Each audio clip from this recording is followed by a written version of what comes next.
बिस्मिल्लाहिर्रहमानिर्रहीम।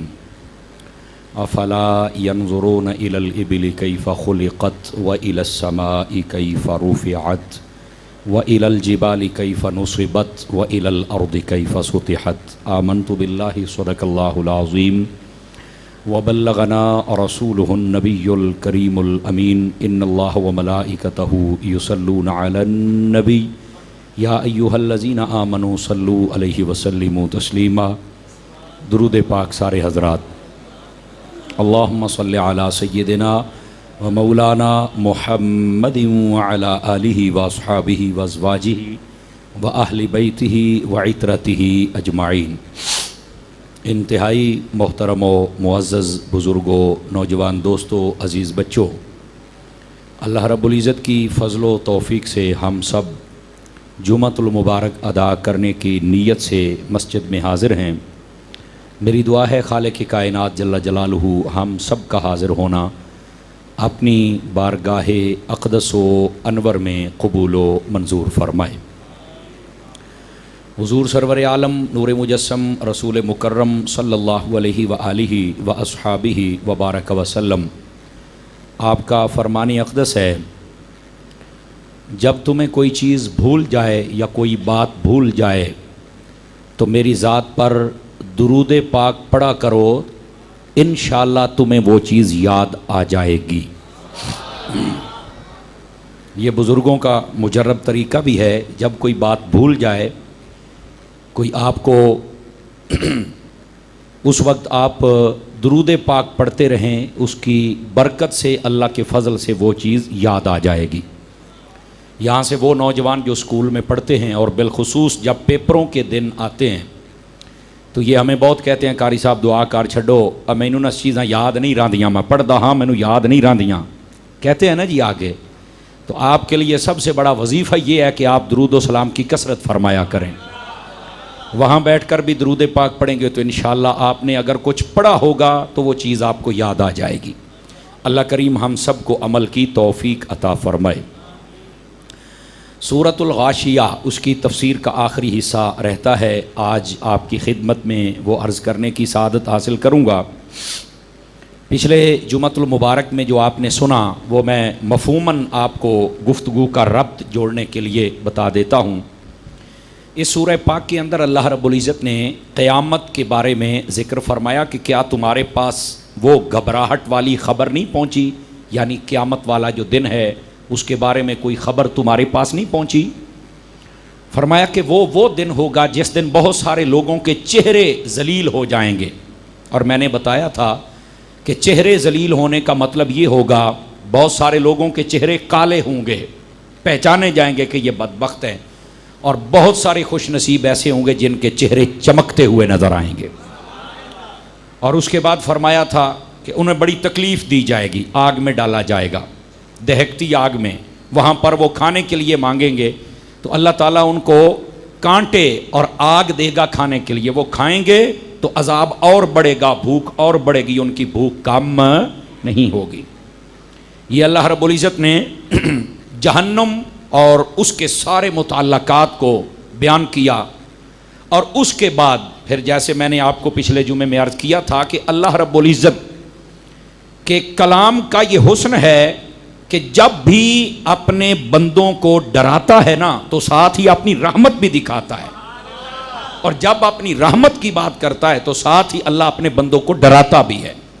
फ़कत कौम को डराते रहना ये भी ठीक नहीं है, और फ़कत कौम को रहमत वाले पहलू ही सुनाकर तकड़े और दलेर करते रहना ये भी ठीक नहीं है।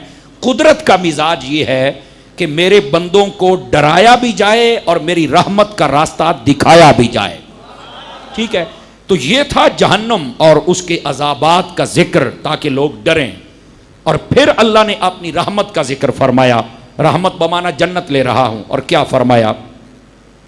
फरमाया कि क़यामत वाले दिन बहुत सारे चेहरे ऐसे भी होंगे कि जो चमकते हुए नजर आएंगे, नेमत वाले होंगे, अल्लाह की नेमत बख्शिश यही होगी।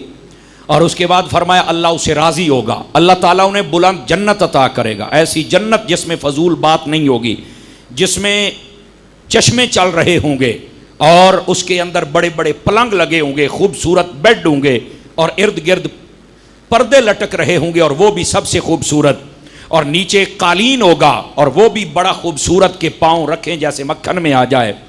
और फरमाया फिर उनमें से भी नूर की लाटें निकल रही होंगी। तो अल्लाह रब्बुल इज़्ज़त ने पहले डराया है और फिर अपनी रहमत का राह दिखलाया है। समझ आ रही है मेरी बात की? यहां तक हमारी पिछले जुमातुल मुबारक की गुफ्तगू थी। अब आइए जरा अगली बात। अल्लाह रब्बुल इज़्ज़त ने फरमाया अफला यंजुरून इलल इबिल कैफ़ खुलिक़त, फरमाया कि क्या तुमने देखा नहीं कि हमने ऊंट को कैसे पैदा फरमाया है। अच्छा, ये ऊंट को पैदा करने का क्या मकसद यहाँ? मतलब पहले जहन्नम की बात, फिर जन्नत की बात, और फिर यकदम ऊंट की बात बीच में आ गई, तो इसका क्या मतलब है? तो इसका एक मतलब ये है कि अल्लाह अपनी कुदरत की जानिब लोगों की तवज्जो दिला रहा है कि ये जब जन्नत और जहन्नम के बारे में लोग सुनते हैं ना, तो बात जब सुनते हैं तो कहते हैं यार है गल्लां तो कभी सुनिए ही नहीं, पता नहीं है भी सही जन्नत के जहन्नम नहीं। तो फरमाया इस बात में शक न करो, तुम्हारी आंखों के सामने हमने कैसा ऊंट बना दिया, कितनी बड़ी टांगे, कितना पेड़, कितनी गर्दन, क्या बला बना दी है। तो जो रब ऐसी अजीबुल खलकत मखलूक बना सकता है, वो जन्नत भी बना सकता है, वो दोजख भी बना सकता है। समझ आ रही है? ये अपनी कुदरत की जानिब इशारा करना था। लेकिन यहां पर जो उलमाए तफसीर ने एक बात लिखी है, आपको सुन के बड़ा लुत्फ आएगा, और यह तफसीर रूहुल बयान में मौजूद है, वैसे तफसीर मज़री में भी है, लेकिन यह आपको बड़ा सुन के मज़ा आएगा। असल ये काफरों के एक एतराज़ का जवाब था। तो वो एतराज़ क्या था काफरों का? तवज्जो फरमाएंगे सभी हज़रात मेरी तरफ। काफिरों का एतराज़ ये था, जब उन्होंने सुना ना कि जन्नत है और जन्नत इतनी ऊंची है, फी जन्नतिन आलिया, फरमाया बहुत बुलंद है, और रिवायत में है एक जन्नत का दर्जा उससे दूसरे दर्जे तक 40 सालों का फासला है, एक रिवायत में 100 साल का है, एक में ज़मीन से आसमान जितना फासला है। इतनी बुलंद तुम्हारी जन्नतें हैं, और फरमाया इतने बुलंद तुम्हारे पलंग हैं, और वो उसके अंदर जो बेड हैं जो अल्लाह ने इंतजाम किए। काफिरों ने जब ये सुना ना, तो वो सारे मिल के बैठे और मुसलमानों का मजाक उड़ाने लग पड़े। मुसलमानों में से बिलखुसूस उन्होंने हजरत बिलाल हबशी का नाम लिया। ये रूहुल बयान पढ़ रहा हूं आपके सामने, तवज्जो है सब हज़रात की। हजरत बिलाल हबशी का नाम लिया और हजरत खुबैब रज़ियल्लाहु ताला अन्हु आपका नाम लिया।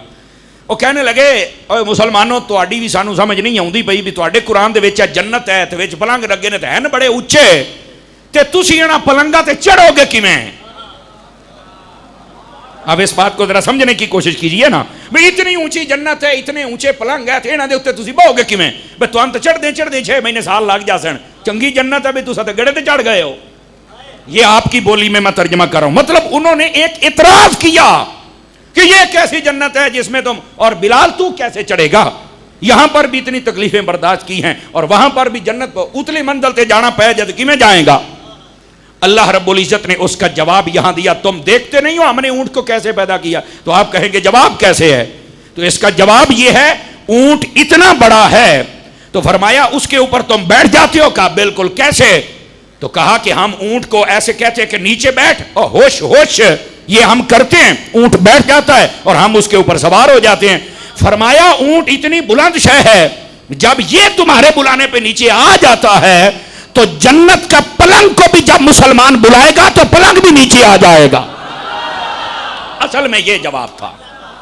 उनको गल समझ आई कि कोई नहीं आई? आप हज़रात नूं ये असल में काफरों के इतराज का जवाब देना मकसद था कि इतना बड़ा ऊंट है और तुसी तो पौड़ी ला के भी चढ़ो तो नहीं चढ़ सकते, ओ खलो सी तो तुहानू चढ़न दे सी, जंप मार के तुसी बह नहीं सकते, एडा बड़ा कद है तो कैसे बैठोगे?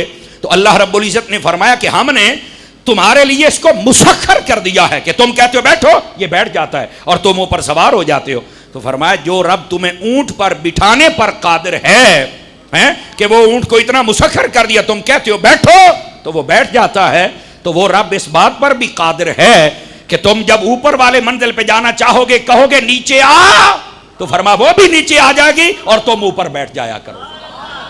अब ये असल इस इतराज का जवाब देना था। लेकिन आप समझदार लोग बैठे हैं, उलमाए तफसीर ने यहां एक सवाल उठाया है, और सवाल क्या है? अल्लाह ताला ने अगर बड़े जानवर की मिसाल देनी ही थी तो अल्लाह ताला हाथी की मिसाल दे देता। हाथी तो इससे भी बड़ा भारी जानवर होता है। आवाज कमजोरों वाली है आप हजरात की, तो हाथी की मिसाल नहीं दी है। समझ आ रही है मेरी बात की? जराफा होता है उसकी मिसाल नहीं दी है, तो आखिर ऊंट की मिसाल क्यों दी है? तो यहां पर यह बात समझ लीजिए, आप जब भी किसी को समझाएं ना तो उसको कोई ऐसी बात से समझाएं जो उसकी देखी हुई हो। अरब के अंदर हाथी नहीं था, इस बात को समझने की कोशिश करें। अरब के अंदर ऊंट था, ऊंट उन्होंने देखा हुआ था। तो अल्लाह फिर हाथी की मिसाल नहीं देता कि जड़ी शायद तुसी वेखी नहीं, समझोगे कि मैं फरमाया तुमने देखा हुआ ऊंट है तो हमने मिसाल भी ऊंट की दी है ताकि तुम्हें समझ आ जाए। अब बात समझे आप सभी हजरात कि ऊंट के साथ मिसाल क्यों दी है। लेकिन यहीं पर एक और बात भी बड़ी तवज्जो तलब है। अगर आप शफकत फरमाएं और तवज्जो फरमाएं तो मैं आपको समझा और सुना सकता हूं। अल्लाह अकबर। ये जो ऊंट की मिसाल दी है ना कि अफला यंजुरूना इलल इबिल कैफ़ खुलिक़त, देखो हमने ऊंट को कैसे पैदा फरमाया।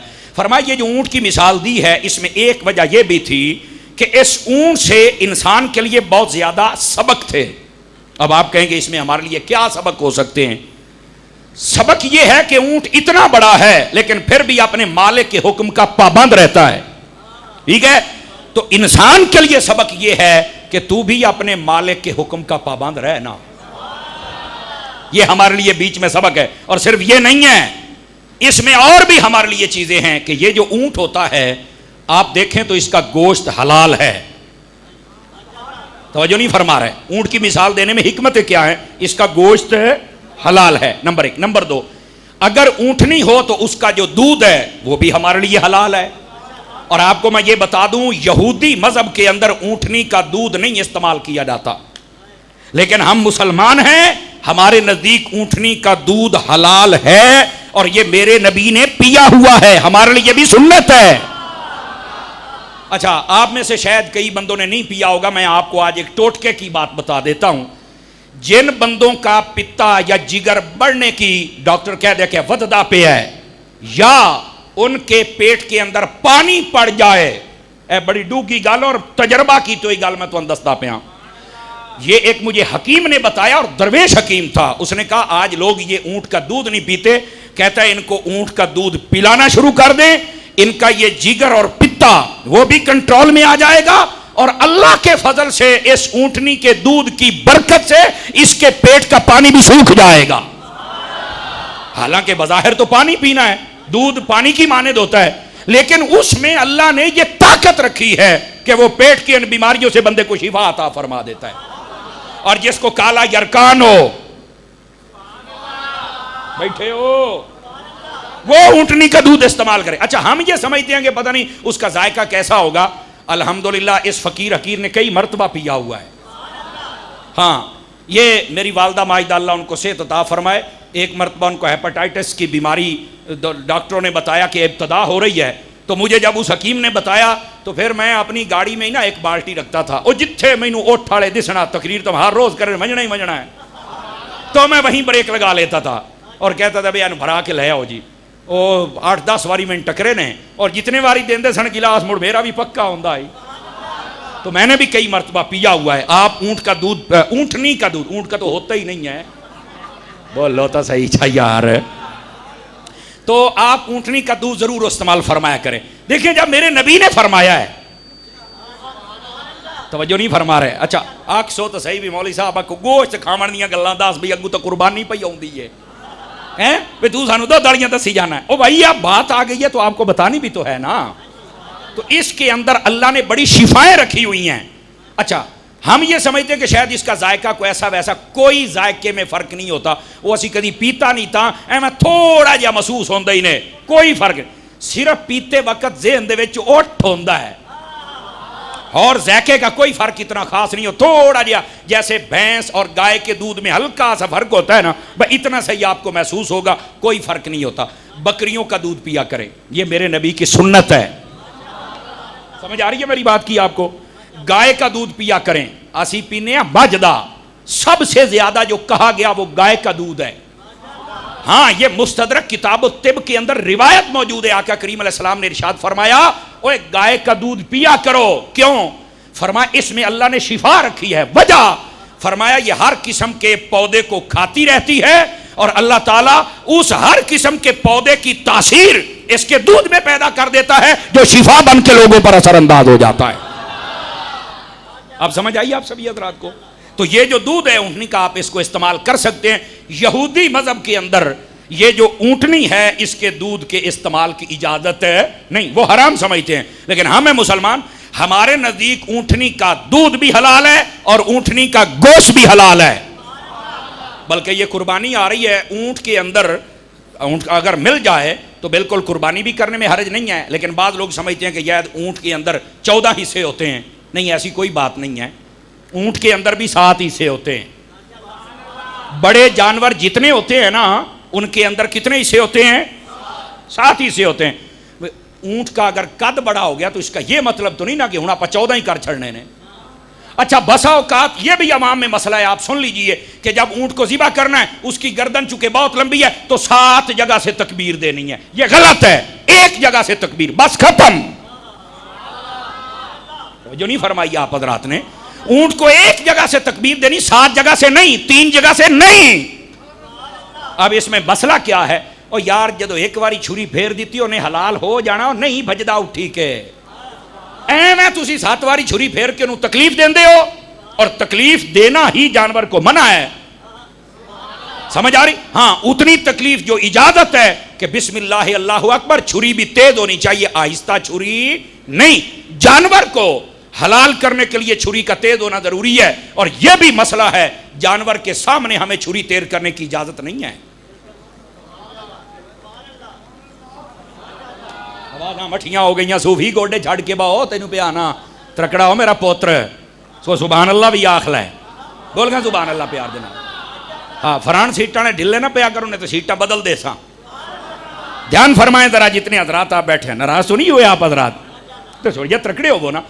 तो ये जो छुरी है, ये ऊंट के, ये कोई भी जानवर हो, उसके सामने तेज करने की इजाजत है। और ये भी याद रख लें, एक जानवर के सामने दूसरे जानवर को ज़िबा करने की भी इजाजत नहीं है। ज़िबा अलग करना चाहिए, ये हमारी शरीयत का हिस्सा है। तो हमारा इस्लाम कितने हुस्न वाला है, कितने प्यार वाला है कि जो इतनी तकलीफ भी नहीं देता। अच्छा, फिर यहां पर एक सवाल पैदा होता है, फिर तुसी जानवर को हलाल ही क्यों कर दो? कि ये काफिर भी एतराज करते हैं, वो जानवर को हलाल करके खांदे, तकलीफ तो हो ही, वो जेड़ा आप पे मरदा है ओनू खाओ।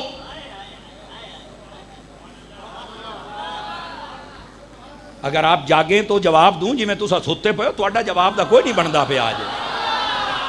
इस बात को दोबारा फिर सुनिए, काफिरों का बहुत बड़ा एतराज है।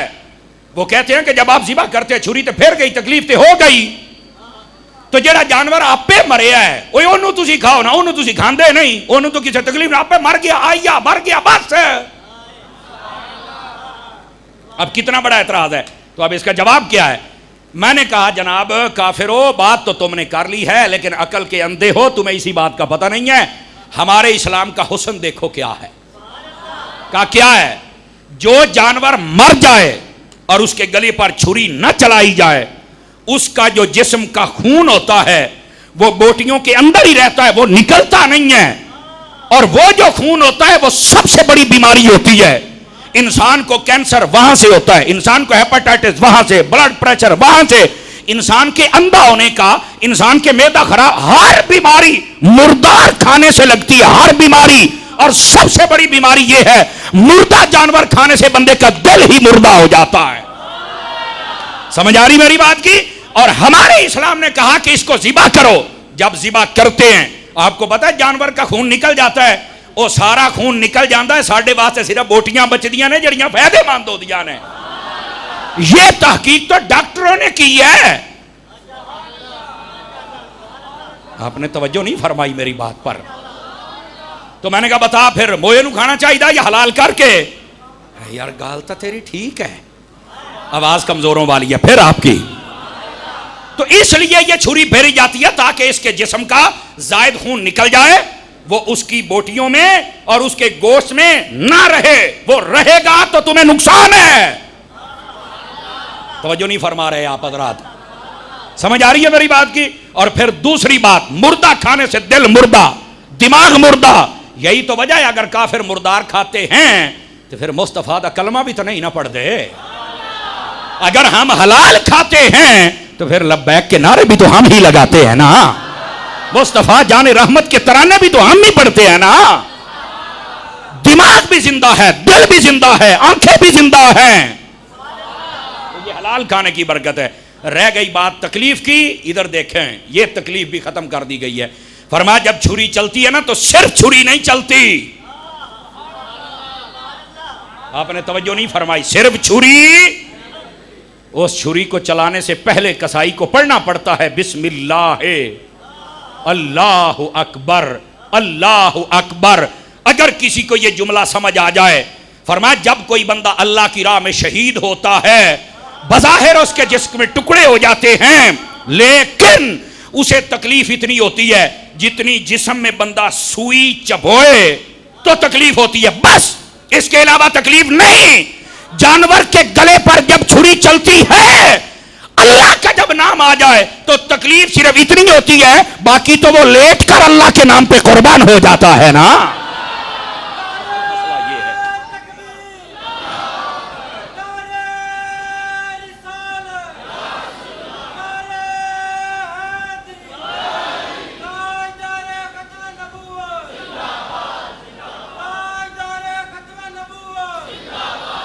पांच चार बंदे चौप बैठे हो, त्रकड़े हो, वो मैं इधर देखो जरा, को मसला समझ आया कि कोई नहीं आया? जब अल्लाह का नाम आ जाए तो फिर क्या होता है? तकलीफ इतनी है जितनी सोई चबोने की है। उसके बाद तो फिर वो मजे से लेटा रहता है कि वाह भाई वाह, बड़े जानवर हैं, मार तू ना ऊंज भी जाना है, पर सदके मैं अपने आप तो जावा जो रब दे ना तू जानदा पे आ। समझ आ रही है? और यही तो वो जानवर होंगे जिनके ऊपर सवार होके हम जन्नत की तरफ जाएंगे। ते ओनू मुड़ तकलीफ केड़ी गल दी? ओनू जदों पता लगदा भी मैं आओ। आवाज कमजोरों वाली है आप हजरात की, अब समझ आई आप हजरात को? तो इसलिए अल्लाह का नाम लिया जाता है। और दूसरी बात, ये काट भी है ना काफिरों की। ये जब जानवर ज़िबा करना है, अल्लाह का नाम लेना है ना, ये काफिरों की काट है। काफिर क्या करते थे? जब जानवर ज़िबा करते थे तो वो छुरी चलाते वक्त अल्लाह का नाम नहीं लेते थे। वो कहते थे ये फलां बुत का नाम, उसके नाम पर हम ज़िबा कर रहे हैं, क्योंकि उनका खुदा होता था। तो वो उसका नाम लेकर, फरमाया उनका नाम लोगे अगरचे छुरी चलाओगे लेकिन हराम हो जाएगा। जो रब ओ नहीं, रब ओ है। और ये इशारा समझाने के लिए, वरना अल्लाह जिस्म जिस्मानियात मकानो मकानियात से भी पाक है। तवज्जो है कि कोई नहीं साहब हज़रात की? तो ये असल मसला है। अच्छा, यहां पर बाद लोग एक उलझन पैदा करते हैं और दो चार जमाता जड़े वाधू पड़ जान ना, नाराज ना हो जड़े ढेर पड़े बैठे हो, लेकिन अगर पटड़ी से उतरे हुए हो तो तवज्जो फरमाओ। जब कोई बंदा करता है ना गौस पाक के नाम का बकरा, कहता है हराम हो गया, क्यों? आखिर ये तो अल्लाह के नाम पे करना था। मैं क्या वड के मरनी? अगर कोई बैठा है तो मेरे यही जज्बात है, मैं इससे नरम बात नहीं कर सकता। और जब उस जानवर को ज़िबा करना है, क्या छुरी चलाते वक्त गौस पाक के नाम लेते हैं? कहा नहीं, छुरी चलाते वक्त तो अल्लाह का नाम है, सिर्फ इसका सवाब गौसे आदम को पहुंचाना है। तो मैंने कहा फिर मुसलमानों पर शिर्क के फतवे न लगाओ जाहिलो, ये सिर्फ सवाब गौसे पाक का है, छुरी तो मेरे रब के नाम पे चलाई जा रही है ना। सारे बोल सकते हैं, सारे बोल सकते हैं।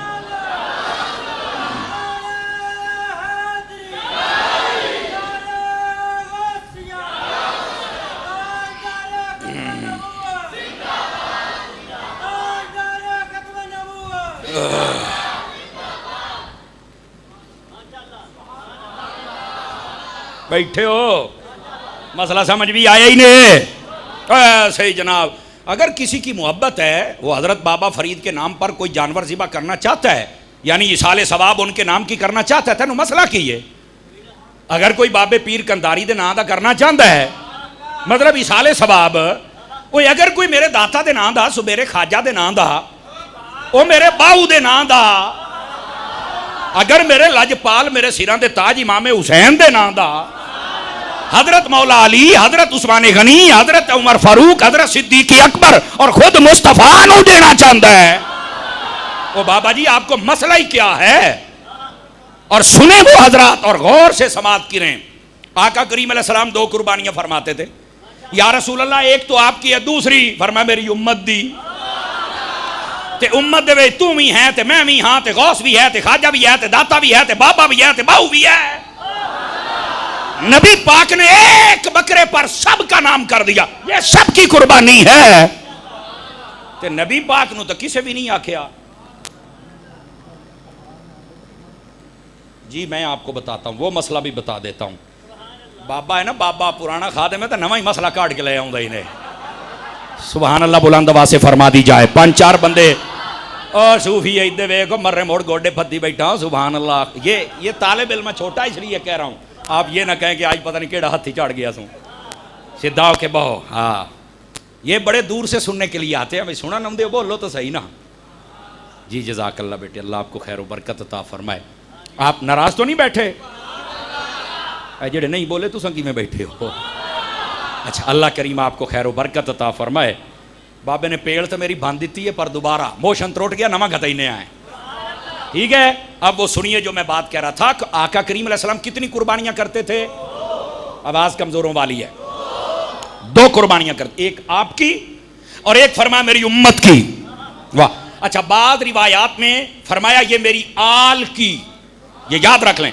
बाद रिवायत में फरमाया मेरे उम्मत के वो गरीब जो कुर्बानी नहीं कर सकते, उनकी कुर्बानी मैं मोहम्मद करूंगा।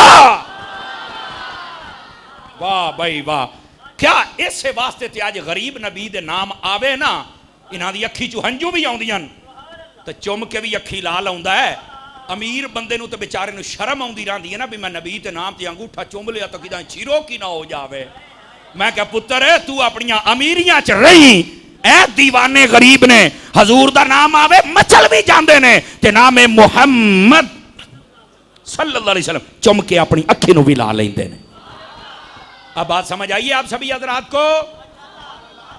अजीज़ान मुकरम, ये तो मैं कहता हूं कि नबी पाक अलैहिस्सलाम ने अपनी उम्मत की तरफ से किया तो उम्मत में सभी आ गए, सभी का नाम आ गया, तब तो हराम नहीं हुआ। नहीं नहीं नहीं, वो जब छुरी चली थी तो तब तो अल्लाह का नाम था। तो मैंने कहा यही मसला तो इधर है। अच्छा, अगर नहीं समझ आई तो इधर देखो, एक बैल होता है या एक कट्टा होता है। कट्टे वाली गल भी मैं तुहानू दसांगा। हाँ, ये अगे हर साल कट्टा खोल जाता है। वो 5-4 बंदे बड़े चुप ही बैठे हो, खैर तो ही ने। इधर देखिए भी, इधर देखिए, पहले हर साल कट्टा खो, कट्टे की कुर्बानी नहीं। तो मैनू 8वां साल है तांदले वाले तुहाडे कोल मैं दसी रखिया। और मैं क्या मौलवी कूड़ मार दे जे, कूड़ मार दे जे, इन्ना नहीं मनना, कूड़ मार दे जे। हालांकि तुहानू याद होवे आज तू 4 साल पहले मैं इन्हां दियां किताबां इन्हां दे वड़कियां दियां लिया के तुहाडे सामने खोल के दसियां बे मौलवी नज़ीर दिलवी भी लिखिया है जेड़ा इन्हां दा वड्डा है, ओ फलाने भी लिखिया, उन्हां आखिया जायज़ है। मैनू समझ नहीं आउंदी प्यो मनदा है पुत्तर क्यों अड़ गए, इस गल दी समझ नहीं आई। सारे बोलो प्यार के साथ।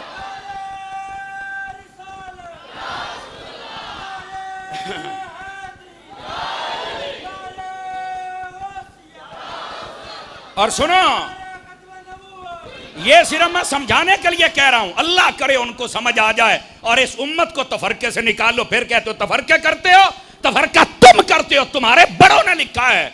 और फिर इस बारी की होया, वच्छियां दे विच एक बीमारी टुर पई, वायरस ओ जिसम दे उत्ते निकल आया। ते हुण 3 मौलवियां दी वीडियो मैं लई बना इस कंपनी दे, आदे ने नहीं जायज़ है। असल में इसलिए कि उलमा ने लिखा है कि इसकी कुर्बानी जायज़ है, ये भैंस की किस्म है और वैसे भी वच्छे में तो बीमारी आई हुई है। मैं आख्या उंज तो तुसी कोई ना मरना, पर मेरे रब ने तुहानू मना लिया है। आवाज कमजोरों वाली है, 5-4 हाथ बन्नी बैठे हो।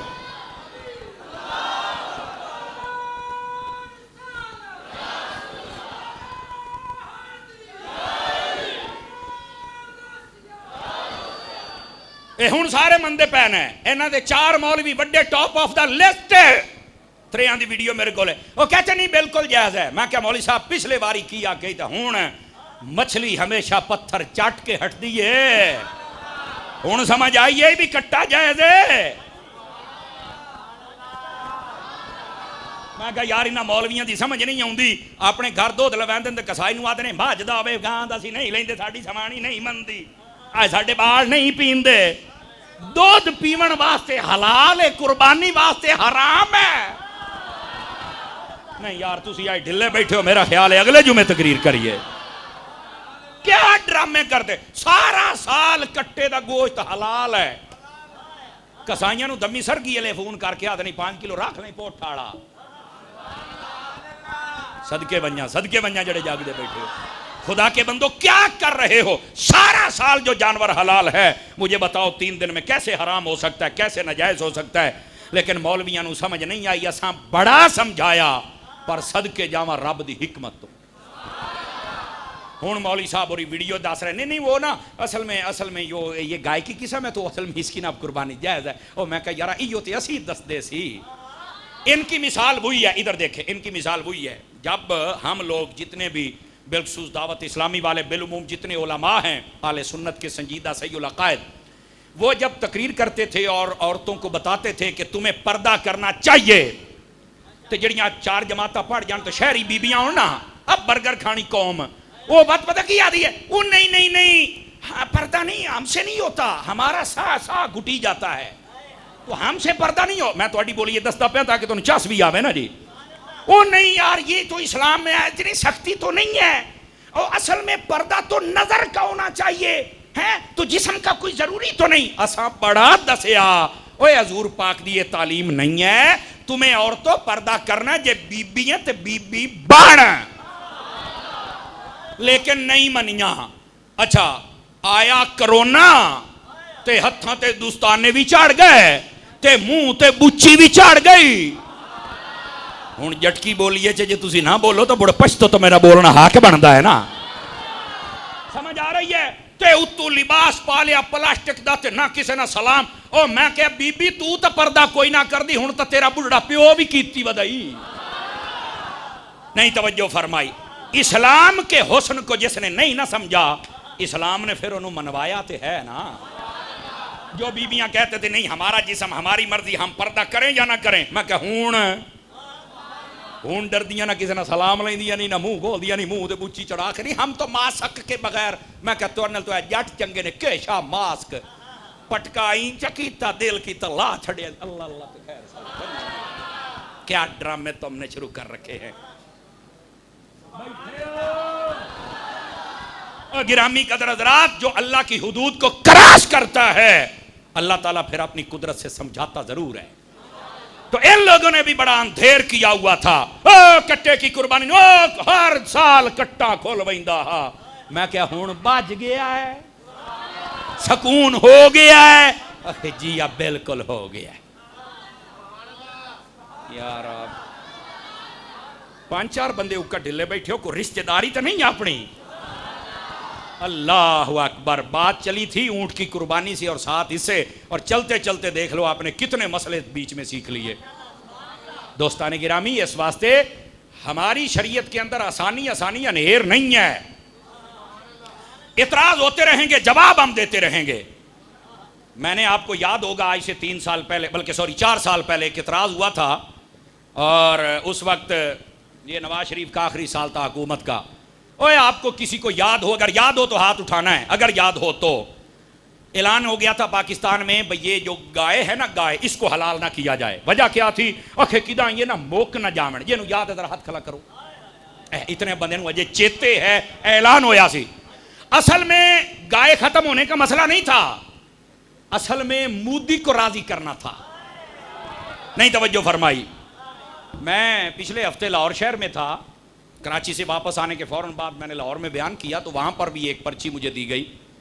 बाद लोग कहते हैं गाय हमारी माँ है, इतराज था हिंदुओं का, गाओ माता गां साडी माँ है, तेन हलाल करके ना खाता करो, सानू तकलीफ होंदी है। मैं क्या भाई देखो, मैं हाँ जटका बंदा ते मैं हाँ देसी बंदा, जे गां तुहाडी माँ है तो शनाख्ती कार्ड ते प्यो वाली थारा ते डग्गे दा नाम लिखो। जिंदा बंदा बोल सकता है, जिंदा बंदा, दूए को छुट्टी है। मैं क्या पहलू तो अपना नसब सिद्धा करो, प्यो लभो केड़ा है। ऐ केड़ी गल होई, मां बनावण वाली गां ते प्यो दी वारी रशीद दा नंबर, ऐ केड़ी गल होई। वो 5-4 बैठे थे जो एतराज लेके आए थे ना, ये लाहौर के वस्त में, ये अनारकली के साथ था बयान, तो हैरान बनो के उन्होंने तो हमारे ऊपर बड़ा एतराज किया था, मौलवी साहब तू तो मेंढे फूक कर देती है। तो मैंने कहा ये क्या तरीका हुआ। और अगली बात मैंने कहा सुन लो, तवज्जो नहीं फरमा रहे आप हजरात, जागेंगे तो मजा आएगा ना। मैंने कहा सुन लो मेरे भाई, ये गौ माता ये इस्लाम का कानून ही नहीं है। असली मां दा कदर तू करदा नहीं तो गां नू मां बनाई बना। नहीं ना समझ आ रही? असली मां के कदम चूम, असली मां दी कदर कर। समझ आ रही? रह गई गां। अब मैंने तो वहां पर बहुत सब कुछ कहा था, लेकिन पता नहीं आप में जिगरा होगा कि नहीं होगा। लेकिन मैं सिर्फ आपको आखिरी बात बता देता हूं। मैं कहा मैनू गल दसो, ये रोक दे क्यों ने? कहते हैं भी इतने मुसलमान बढ़ते जा रहे हैं, हर साल कुर्बानी बढ़ती जा रही है, ओ न वे गांव मुक जावे, दुनिया में ये नायाब हो जाए तो मिलेगी ही नहीं। मैंने कहा जनाब इसका जवाब भी सुन लीजिए। और मैंने आज से 4 साल 4.5 साल पहले 5 साल पहले आपकी इस मस्जिद में मैंने दिया हुआ है जवाब, लेकिन वहां भी सुन लीजिए। मैंने यही जवाब दिया और आपको मजा आएगा। मैंने कहा गल सुन मेरी, ए वेखो कुत्ती होंगी ना, कुत्ती मैं एक मिसाल दे लेना, ये 6-6 7-7 गलूरे जमदी है, लेकिन ये बावजूद कि इन्हों ना कोई हलाल करता है, ना ईदा ते, ना शबरातां ते, ना शादियां ते, ना को खांदा है, 6-6 7-7 गलूरे तो भी 6 महीने तो बाद इसे तरह है। लेकिन मैं दसो भी तुहाडे पिंड दे विच कितने बंदियां ने इजड़ रखे हुए ने कुत्तियां दे ते कुत्तियां दे, भी जिहदे कोल 500 700 जानवर होण, किदा ही को सुनिया होवे? बोलो तो सही ना। कोई एक अद कुत्ता को डेरे ते कोई शकीन कोई चीज रखिया है ता अल्लाह अल्लाह ते खैर थल्ला। और गारे च कुत्ता ना रखिया करो, डेरे मेरे ते रख लिया करो। डेरे ते कुत्ता रखने की इजाजत है हिफाजत वास्ते, माल डंगर ते रखने की इजाजत है हिफाजत वास्ते, अपने घर नहीं रख सकते, घर आप रहो, कुत्तियां नूं क्यों रखना है? मट्ठा बोल यार, हुण समझ आउंदी भाई ने? अच्छा ये बात भी बड़ी तवज्जो तलब है, बात कहीं दूर ना चली जाए। हुजूर ने फरमाया जिस घर में कुत्ता हो या तस्वीर हो, उस घर में कभी रहमत का फरिश्ता नहीं आता है। तवज्जो है? ये हदीस पाक एक बदबख्त काफिर ने सुनी तो उसने पता क्या क्या, मुफ्ती अहमद यार खनेमी ने बड़ी सोहनी बात लिखी है। तो उसने अपने साथ ना कुत्ता रख लिया। वो एक मुसलमान हो गया, कहता तू हर वेले कुत्ता नाल रखना है।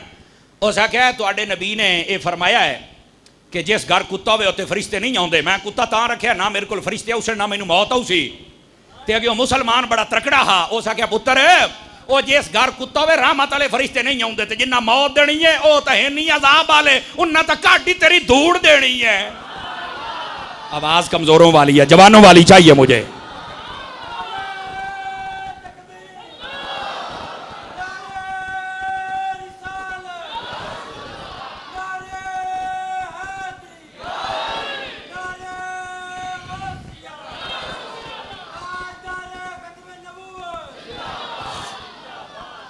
ये जो मौत के फरिश्ते हैं मुसलमान के पास हैं तो रहमत लेके आते हैं, काफिर के पास हैं तो अजाब लेके आते हैं। वो क्या भाई जहां ने रहमत वाले फरिश्ते नहीं आना, इन्ना जदों आना है समझ तो गए ही हो सो तुसी सारे हजरात।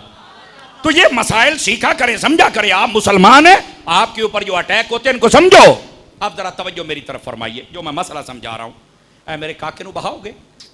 बैठ जा मेरे चांद, इधर देखिए। और फ्रंट सीटों वाले जरा सुभान अल्लाह फरमाइए ताकि बात सुनाऊं। इधर देखिए सारे हजरात। और मैं क्या यार एक कुत्तियां दे अयड़ नहीं नजर आंदे, यानी बड़े बड़े रेवड़ बड़े बड़े रखे होने लोग का किदाई को शायद को 5-10 किसी ने रखे होने को होंदे ने कुत्तियां दे भी शौकीन मुड़ा अपना अपना। मां प्यो नू और सुर दी रोटी नहीं खवा सकते, पर कुत्तियां नू रोजाना गोश्त दिंदे ने। प्यो नू कदी मक्खण नहीं खवाउंदे, कुत्तियां नू हत्थी मक्खण खवाउंदे ने। सवेरे उठ के कुत्ते नू नवैंदे नहीं तो मालिश करेंदे नहीं। सक्के प्यो ते कदी पैर नहीं घुट्टे।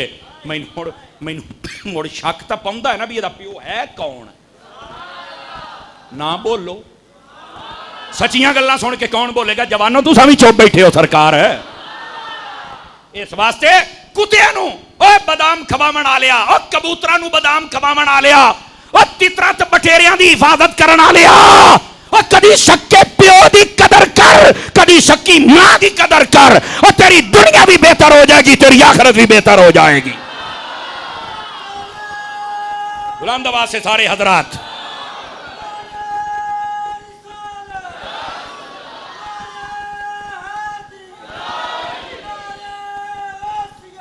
अल्लाहु अकबर। कदर करोगे अपने मां बाप की?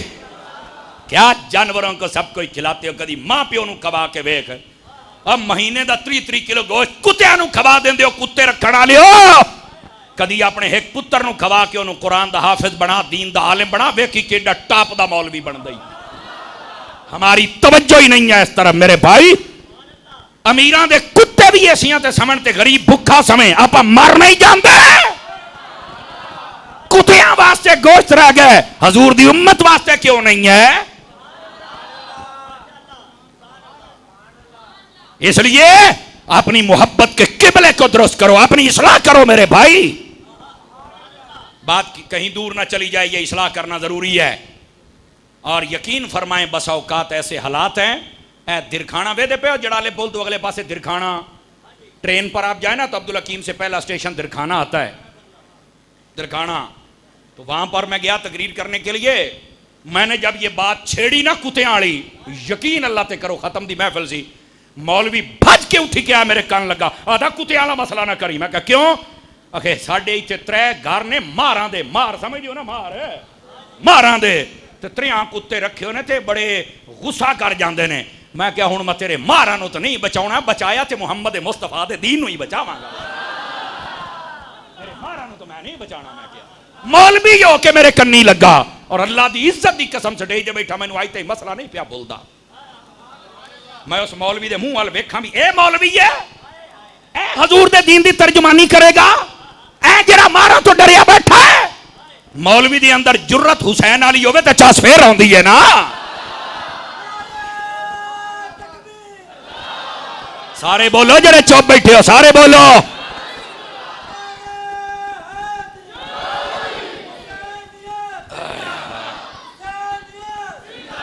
यकीन करो अज तक के मैनू मसला नहीं बोलता, जिले मैनू चेता आउंदा है ना तो मेरे दिमाग च हथौड़े की तरह गल बजदी, आए ओ मौलविया और तू किवें मुसल्ला रसूल ते खलो के नमाज़ां पढ़ाउना, तू मारां दे खिलाफ मसला नहीं बयान कर सकदा।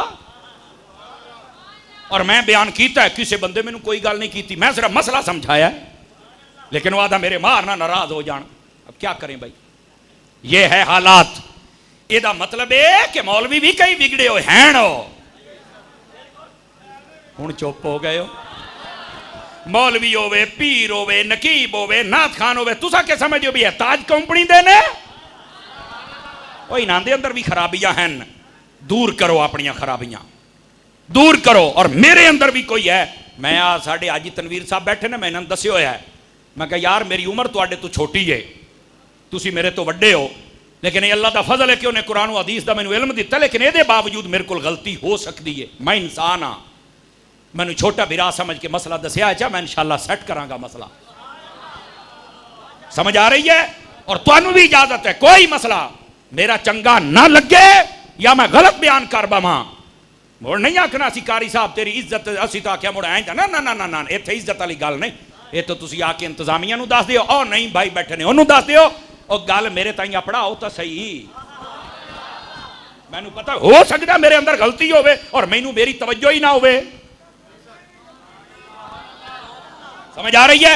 और ये तुहाडे उत्ते जिम्मेदारी, मैं जदों खराबी वेना ते मैं बयान करना, जदों तुसी वेखो तुहाडा हक बनदा मेरी इस्लाह करो। भाईजान मैं कोई दुध नाल नहा के नहीं जमदा, तवज्जो नहीं फरमा रहे आप हजरात। लेकिन मसला बताने का तरीका ये नहीं होता कि आप दरवाजों पर खड़े होकर चंद 15-20 बंदे लेके बक बक शुरू कर दो, चौकंच कर दो। नहीं, तेरा हक बनदा एक बारी मेरे ताईं अपड़ा। आपने तवज्जो नहीं फरमाई मेरे जुमले पर। यह मैं आपको भरे मिंबर पे बैठ के कह रहा हूं ताकि आपको समझ आ जाए, बड़ी मस्जिद में मरकज आले सुन्नत है। आप मुझे बताया करें यार, मेरी वजह से किसी का अकीदा ना खराब हो, मेरी वजह से किसी बंदे का कोई मसला ना खराब हो, मेरी वजह से दीन के किसी मसले का नुकसान नहीं होना चाहिए। यह आपका बताना फर्ज है। और अगर ठीक है तो मेरे लिए आप दुआ कर दिया करें, मेरा रब कबूल फरमा ले। बिस्मिल्लाह बिस्मिल्लाह। बुजुर्ग आ गए।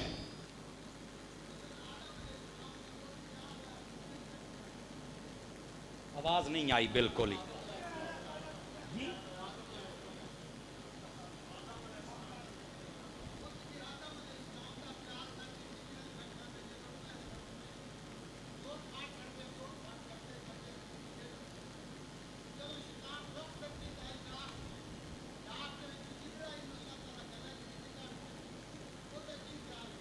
ਉਹਦਾ ਕੁੱਤਾ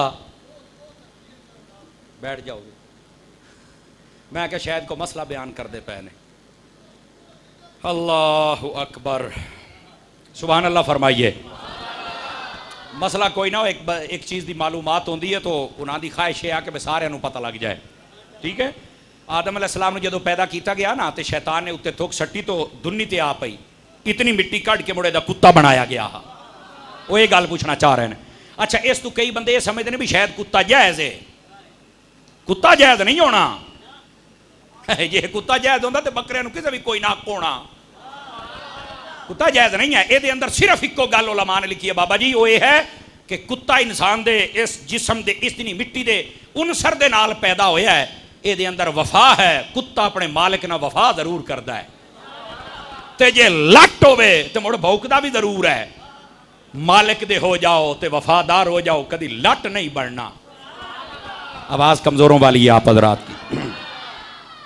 तो ये मसला और था जिसकी तरफ इशारा किया, जो मैं आपको समझा रहा था वो मसला ही और था। ठीक है, कोई गलती देखें तो आप मुझे जरूर बताएं। अल्लाह ताला हम सब की गलतियां मुआफ फरमा दे, हम सब के हाल पर मेहरबानी फरमा दे। आमीन बुलंद आवाज से फरमा दीजिए। गिरामी कदर हजरात, बात कहीं दूर ना चली जाए, जरा वापस बात को पलटाना भी है और आपको बात को समझाना भी है। और बात पता मैं क्या कर रहा था, अगर तवज्जो हो तो वो जो सवाल हुआ था कि किदा गांव मोक ना जावे, इत्थे बैठे आए आप आज। ठीक है, देखें ये जो कुत्ते होते हैं, बिल्ले होते हैं, इसके अलावा जितने हराम जानवर हैं, कदी तुसी इन्हां दे रेवड़ तुहाडी बोली अयड़ आदन ये वेखे ने? अच्छा, एक गां होवे, मझ होवे, बकरी होवे, ये पैदा होवन दी रेशो भी घट है। समझ आ रही ना? मझ गां ने तो हिको ही देना है। बकरियां जदों मैं छोटा हुंदा मुना ते दो दो त्रै त्रै देंदियां, हुणे भी हिको होते आ गई ने। पता नहीं को महंगाई का मसला है। तो नहीं फरमा हुण एक दिन घोड़ियां मरे तो गल तो सच्ची है। कभी कभार दो बड़ी गल कोई बकरी होवे तो त्रै बच्चे देवे चा, वरना इसने हुण हिको होते आ गई ने। अच्छा, पैदा होने की रेशो भी कम है। अच्छा, गां ते माझे ने तो होना जे कर्म हो जावे ता, और फिर उसके बाद 2 साल का होगा तो हलाल करना है कुर्बानी के लिए। अच्छा यार, पैदा होने की रेशो गाय और भैंस और बकरी की कम है, हलाल भी यही होते हैं। ईद ते, शबरात ते, शादी ते, ब्याह ते, खत्म ते, दरूद ते, हज ते, कुर्बानी ते, इतने ज़िबा हो गए। इसके बावजूद रेवड़ भी इन्हीं के हैं। हर गांव में तकरीबन ज्यादा तो ज्यादा अगर मैं आखा तो 500 जानवर तो गए ही किते नहीं, लेकिन तुहानू 500 कुत्ते नहीं लभणगे पूरे जिले दे विच। आपने तवज्जो नहीं फरमाई ना मेरे। एक गांव एक बंदा 300 भैंसें, 400 भैंसें। लेकिन मेरा सवाल है पढ़े लिखे लोगों से, और आप जितने भी हुजूर की मोहब्बत वाले हैं, आपसे पढ़ा लिखा कौन हो सकता है? मेरा सवाल यह है कि यार वो जानवर जो पैदा कम हो, हलाल भी ज्यादा किया जाए, इसके बावजूद उसके रेवड़ क्यों हैं? कहने लगे समर साहब ये तो मैनू नहीं पता। मैं कह जे पता होंदा ते मुड़ सुननी ना होवे। हा, अब सुनिए इसका जवाब क्या है। वो जो बिल्ली है ना, वो जो लूंबड़ है, वो जो कुत्ता है, वो बच्चे ज्यादा देता है पर उसके रेवड़ नहीं बनते। क्यों? इसलिए कि वो जानवर हराम है। और ये जो गाय और भैंस और बकरी है, बच्चे भी कम देते हैं, हलाल भी ये होते हैं, पर इनके रेवड़ बढ़ते हैं। क्यों? ये जानवर हलाल है। ओ लोगों, अल्लाह ने हराम में बरकत नहीं रखी, हलाल में रखी है। सारे बोल सकते हैं।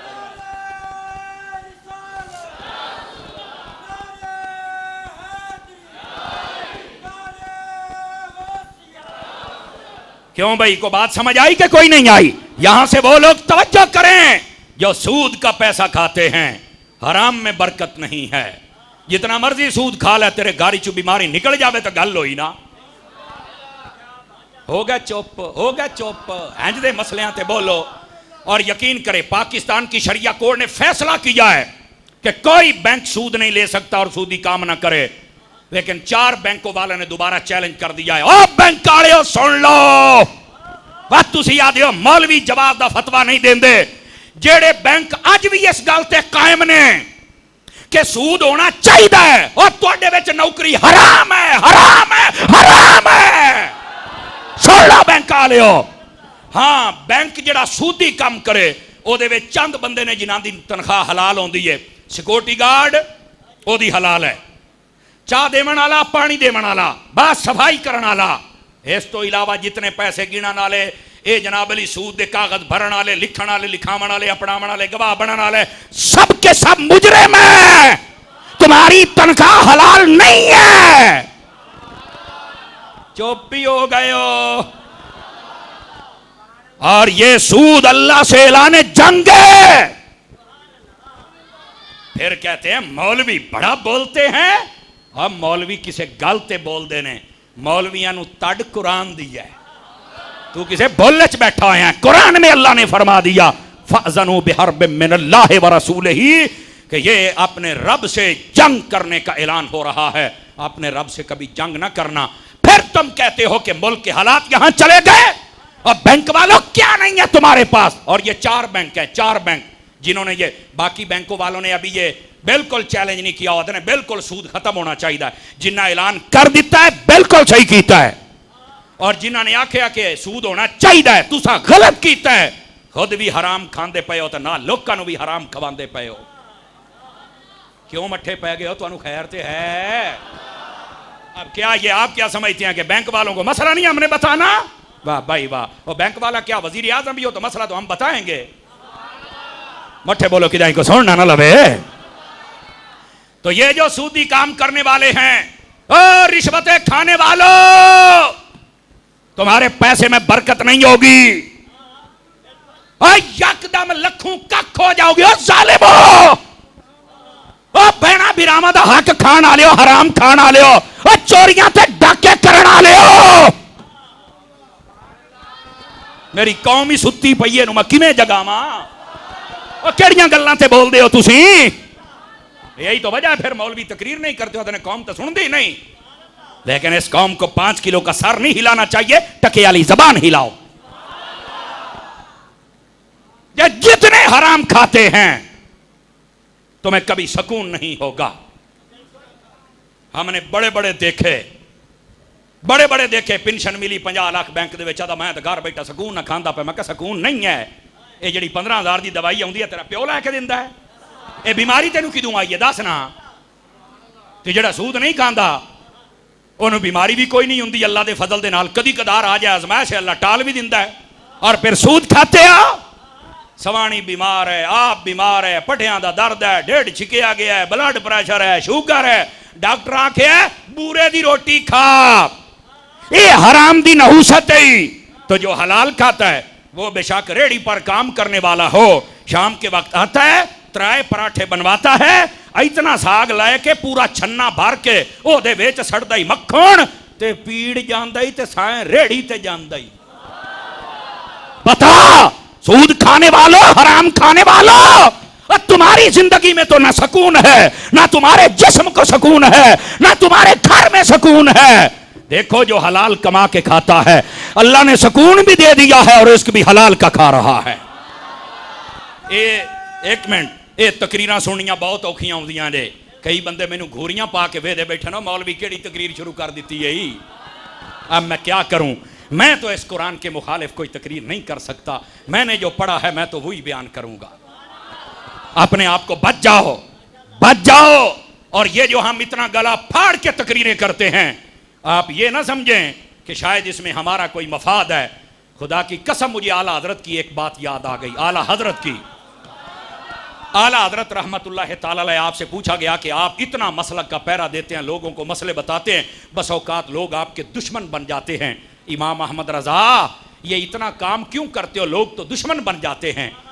आपने फरमाया, मैंने एक बुजुर्ग की किताब पढ़ी, उसमें लिखा था, अल्लामा इब्न हजर के हवाले से लिखा। आपने फरमाते हैं कि ये फैज़ान आला हजरत नामी किताब, उसके अंदर हवाला मौजूद है अगर कोई देखना चाहे।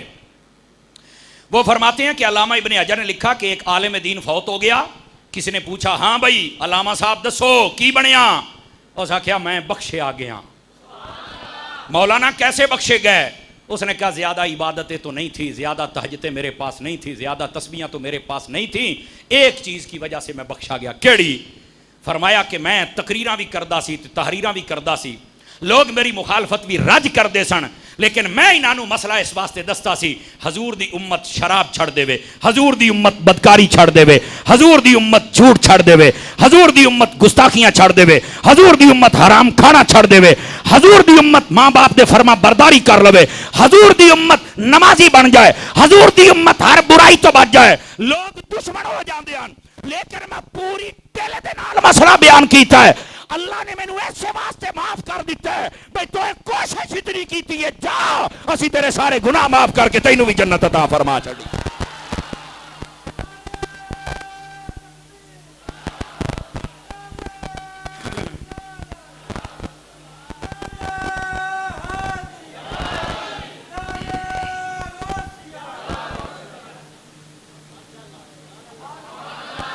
तो जो है कि